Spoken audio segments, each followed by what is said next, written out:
Ernestai, sveikinam su pergalė. Kokios emocijos verda po šios pratęstos pergalingos serijos? Fantastinė savaitė, fantastinė serija, 8 pergalės. Bet iš tiesų pasakysiu, jau nebėra jėgų džiaugtis. Antiek visi esame pavargę ir išsekę, bet šiaip yra fantastika. Pirmoje rungtynių dalyje žaidėjai keturgubo dublio ritmu.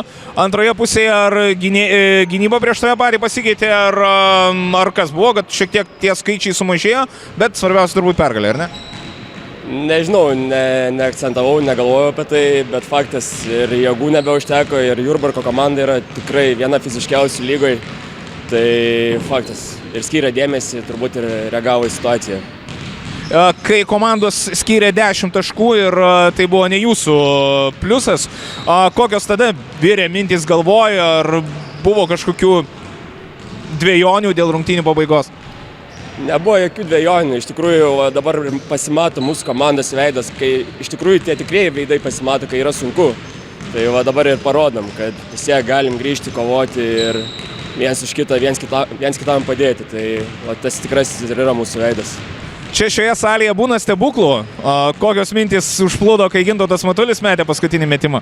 Nežinau, viskas labai greitai įvyko, bet atsimenu tą, kai žaidėm prieš Ceką tą metimą. Bet galbūt tai ir mus mobilizavo iš tikrųjų. Po to pralaimėjimo mes ir pradėjom tą seriją. Tai va.